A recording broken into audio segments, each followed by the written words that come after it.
seperti bangunan yang besar yang tersusun atas jutaan batu bata.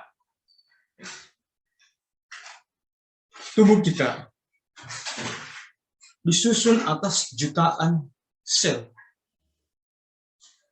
Sel-sel yang saat ini, satu sel dengan sel yang lain, itu dibatasi oleh membran. Membran disusun atas lipid, lemak. Fosfolipid sebagai bahan dasarnya, kemudian kolesterol sebagai pengikat. Dua-duanya adalah lemak, keduanya adalah lipid, fosfolipid dan kolesterol. Dua-duanya ini adalah lipid. Kolesterol menjadi bahan senyawa pengikat dari fosfolipid. Karena pentingnya dua senyawa ini, senyawa lipid ini, maka tubuh membuat lipid, tubuh membuat lemak, tubuh membuat kolesterol sebagai dasar, sebagai bahan untuk menyusun sel. Saudara, tubuh kita dinamis, terus-menerus mengalami pergolakan, mengalami perang. Ada serangan dari virus, serangan dari bakteri, serangan dari dalam diri sendiri, dari sel sendiri yang melakukan pembangkangan, melakukan pemberontakan. Terus-menerus ada reaksi pergolakan dalam tubuh kita. Karena itu, selalu ada kerusakan dalam tubuh kita. Ada sel-sel yang mati dan harus diganti dengan sel-sel baru. Penggantian sel-sel ini membutuhkan penyusunan baru dari bahan-bahan yang disediakan oleh tubuh. Itulah sebabnya setiap saat tubuh memproduksi bahan-bahan untuk menyusun sel. Lipid akan dibuat dari bahan-bahan yang kita makan. Dibuat dari gula, dibuat dari protein untuk membentuk lipid. Kolesterol juga akan dibuat oleh tubuh. Dibuat dari gula, karbohidrat, dibuat dari lemak, dibuat dari protein.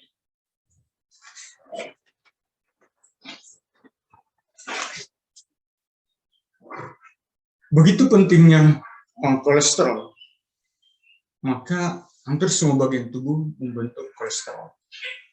Dibentuk di otak, dibentuk di area reproduksi, dibentuk di ginjal. Namun, itu masih belum cukup. Karenanya, liver, hati memproduksi lebih banyak lagi kolesterol. Sekitar 80% kolesterol dibuat di liver. Bagian pentingnya adalah karena sel-sel terus harus dibentuk. Sel-sel baru harus dibuat, menggantikan sel-sel lama yang rusak, menggantikan sel-sel lama yang mati. Dan sel-sel itu membutuhkan kolesterol. Liver memproduksi lebih banyak kolesterol. Semakin banyak kerusakan sel, semakin banyak liver memproduksi kolesterol. Semakin banyak serangan, banyak penyakit yang masuk, banyak infeksi, ada serangan virus, ada serangan bakteri, dan itu merusak sel atau membutuhkan pembentukan sel untuk pertahanan, pembentukan sel T untuk melawan infeksi, melawan kerusakan, melawan pemberontakan seperti sel kanker yang tidak lagi bisa dikontrol, dan itu membutuhkan pasukan sel T untuk menghancurkan sel kanker. Itu berarti lebih banyak kolesterol dibutuhkan untuk membentuk sel-sel baru.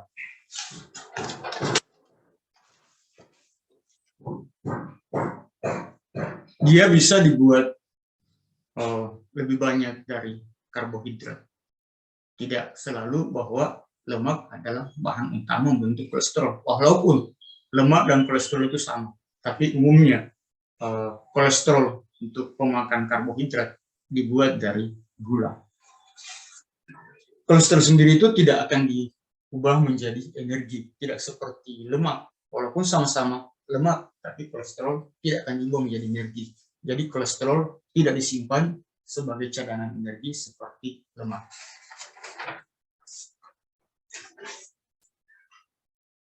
Karena kolesterol itu adalah lemak, kolesterol itu adalah lipid, dan sebagaimana sifat lemak, sifat lipid itu adalah anti air. Dia tidak bisa menyatu dengan air, seperti musuh. Air dengan minyak, air dengan lemak, air dengan lipid itu adalah musuh. Kolesterol dengan air itu seperti musuh, tidak pernah menyatu. Akibatnya, kolesterol yang dihasilkan di liver ketika akan dibawa ke jaringan tubuh yang membutuhkan, itu tidak bisa masuk ke aliran darah. Berarti aliran darah tidak bisa membawa kolesterol. Solusinya, kolesterol itu harus dibungkus. Dia harus diselundupkan. Pembungkus kolesterol yang berfungsi sebagai pengangkut kolesterol itu disebut protein pengangkut. Ini akan diangkut bersama lemak yang lain, bersama trigliserid. Jadi protein pengangkutlah yang akan mengantarkan kolesterol ke tempat yang dibutuhkan tanpa ada masalah. Karena protein pengangkut ini tidak anti air. Nah, ketika lipid, lemak, kolesterol dibungkus oleh protein, itu dikenal sebagai lipoprotein karena dia terdiri atas lipid dan protein. Proteinnya sendiri dikenal sebagai apoprotein. Jadi ada banyak apoprotein, ada apoprotein A, ada apoprotein B. Nah, begitu sudah menyatu antara protein dengan lemak ini, disebut sebagai lipoprotein. Secara umum lebih dikenal ada 5 protein pengangkut untuk mengangkut kolesterol, mengangkut lemak. Ada yang dikenal sebagai kilomikron, ada yang disebut sebagai PLDL, LDL, IDL, HDL. Pemberian nama ini itu berdasarkan berapa kadar protein dalam protein pengangkut ini. Ini seperti mobil box. Jadi nama mobilnya diberi nama sesuai dengan berapa banyak rodanya, berapa banyak. Jadi ada 10 roda, 4 roda, 6 roda, 8 roda. Ini hanya persoalan, tapi sama-sama mobil pengangkut. Jadi lipoprotein adalah mobil pengangkut kolesterol.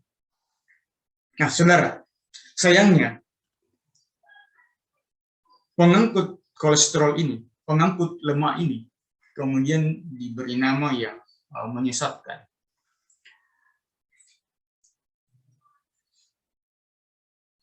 LDL yang namanya sebetulnya adalah low density lipoprotein.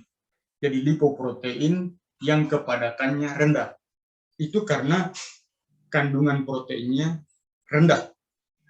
Jadi apoproteinnya rendah. Itu karena dia lebih banyak memiliki kolesterol di dalam. Kolesterol yang banyak diangkut dibanding angkutannya, dia lebih sedikit proteinnya. Disebut low density lipoprotein. Tapi ini kemudian dikenal sebagai kolesterol jahat. Ini bukan kolesterol, ini adalah protein yang mengangkut kolesterol. Walaupun di dalamnya ada kolesterol, tapi kolesterol itu hanya logistik yang diangkut oleh pengangkut ini. Low density lipoprotein. Tapi namanya sebetulnya adalah lipoprotein. Protein yang sana juga ada lemak. Kemudian ada lagi yang dikenal sebagai HDL. Ini dikenal sebagai kolesterol baik. Nama aslinya high density lipoprotein. Ini adalah lipoprotein dengan kepadatan yang tinggi. Dia disebut kepadatan yang tinggi karena dia memiliki kadar protein yang banyak. Angkutan kolesterolnya sedikit, jadi kadar kolesterolnya lebih rendah. Jadi kolesterol yang di bawah itu sedikit. Sementara low density lipoprotein, kolesterol yang di bawah banyak, dibanding angkutannya, proteinnya lebih sedikit. Kalau HDL, dibanding angkutannya, dibanding kolesterol lipid yang dibawa, lebih banyak proteinnya. Maka disebut kepadatannya tinggi, proteinnya lebih banyak kadarnya. Nah, saudara, ini tidak ada persoalan kolesterol baik, kolesterol jahat. Karena yang diangkut itu sama saja, satu kolesterol, satu macam. Tidak ada 2 macam kolesterol, tidak ada kolesterol baik, ada kolesterol. Ini hanya jenis mobilnya yang mengangkut. Jadi kita hanya mengenal kolesterol ini, bukan kolesterolnya, mobil angkutannya. Ini seperti mobil mengangkut kolesterol dari pabrik. Jika mobil meninggalkan pabrik, itu disebut LDL. Jika mobil kembali ke pabrik, membawa kelebihan kolesterol yang tidak diinginkan, itu disebut HDL. Kolesterolnya sama yang dibawa keluar dari pabrik, dari liver yang memproduksi kolesterol, itu dibawa keluar, meninggalkan liver, itu diangkut oleh LDL. Ketika ada kelebihan kolesterol, dikembalikan ke liver, untuk dihancurkan kembali, didaur ulang, itu dibawa oleh HDL. Kolesterol yang sama dengan angkutan yang berbeda. Saudara, jadi kita tidak bisa menerima pandangan ada kolesterol baik, ada kolesterol jahat. Semua kolesterol itu baik dan dia diproduksi tubuh karena dia penting. Jadi memusuhi kolesterol itu adalah tindakan yang keliru.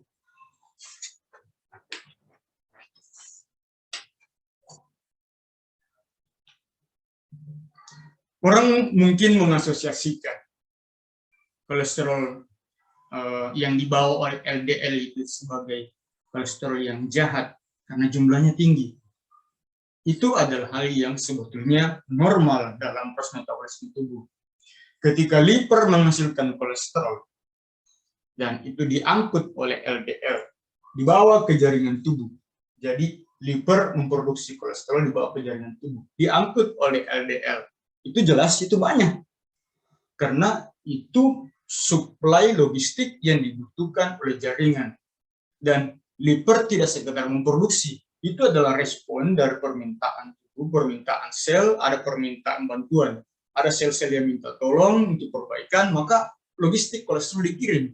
Ini sebetulnya hal yang baik, bukan hal yang buruk. Jadi LDL ini pengangkut logistik. Itu baik, bukan buruk. Nah, ketika ada kolesterol yang berlebih, setelah jaringan ini mengambil kolesterol dan ada kelebihannya, ada yang tidak digunakan, itu diangkut kembali ke liver menggunakan HDL, high density liver. HDL adalah pengangkut kolesterol untuk dikembalikan ke liver, dihancurkan. Itu mungkin orang menjadi alasan orang disebut sebagai baik karena kolesterol dihancurkan. Itu berdasarkan pemikiran bahwa kolesterol itu buruk, jadi kalau kolesterol dihancurkan itu baik. Padahal di sini sebetulnya suatu mekanisme yang seimbang dalam tubuh. Jadi HDL hanya membawa kelebihan kolesterol ke liver untuk dihancurkan, dan LDL membawa kolesterol dari liver ke tubuh yang membutuhkan. Ini dua-duanya baik, mekanisme yang baik membuat tubuh kita selalu diperbaharui, selalu bisa menghadapi kerusakan-kerusakan, menghadapi dinamika pergolakan survival of the fittest yang harus dilakukan oleh sel setiap saat. Dan itu membutuhkan suplai logistik. Ini adalah suplai untuk ke medan pertarungan, dan suplai logistik sangat penting karena pertarungan hidup mati sel membutuhkan logistik kolesterol. Nah, saudara, seperti ada kebakaran, ada banyak mobil pemadam kebakaran yang berkeliaran di jalan raya dan mungkin membuat kemacetan. Kita tidak bisa menyalahkan mobil pemadam kebakaran yang membuat kemacetan. Masalahnya adalah kebakaran itu. Jadi kepedulian kita bukan menghentikan pergerakan mobil kebakaran atau menghalangi jangan ada mobil kebakaran masuk di jalan raya. Begitulah kejadian dalam tubuh kita. Ada masalah, ada inflamasi, ada kerusakan sel, ada pertarungan sel, ada kebakaran, jadi ada infeksi oleh virus, oleh bakteri, atau ada jaringan rusak, ada pertumbuhan kanker. Itu membutuhkan suplai logistik untuk membentuk pertahanan tubuh, memperbaiki kerusakan. Maka LDL dikirim membawa kolesterol. Mengapa? Mengapa ada kerusakan? Bukan mengapa ada LDL yang banyak. Itu sudah jelas informasinya. Ketika LDL banyak dalam aliran darah, itu berarti ada suplai logistik yang dikirim. Itu sudah pertanda ada masalah yang mau diperbaiki. Bukan mempersalahkan LDL-nya, tapi membaca di mana ada letak masalah, sehingga ada pergolakan LDL yang memberi suplai logistik kepada tubuh. Saudara, masalahnya adalah, pangkal masalah kita orang-orang modern ini adalah, masalahnya ada di resistensi insulin. Konsumsi karbohidrat, konsumsi gula yang berlebihan, itu memicu resistensi insulin, sehingga kadar insulin tinggi memicu inflamasi, dan itulah yang disebut sebagai gejala-gejala sindrom metabolik. Gejala sindrom metabolik itu salah satunya yang mudah dibaca adalah tingginya kadar LDL, lipoprotein yang density rendah, yang mengangkut kolesterol dari liver, dan rendahnya kadar HDL, lipoprotein density rendah, high intensity tinggi, yang bertugas membawa kembali kolesterol ke liver. Jika itu rendah, itu pertanda kolesterol yang dibawa oleh LDL itu digunakan dan sisanya hanya sedikit. Berarti ada perbaikan kerusakan yang terus-menerus terjadi. Nah, saudara, solusi cerdasnya adalah bagaimana memperbaiki resistensi insulin sehingga gejolak LDL yang tinggi dan HDL yang rendah itu bisa diperbaiki. Membatasi konsumsi karbohidrat, menghindari gula, itu adalah cara memperbaiki resistensi insulin. Dengan demikian, itu akan membenahi masalah sindrom metabolik.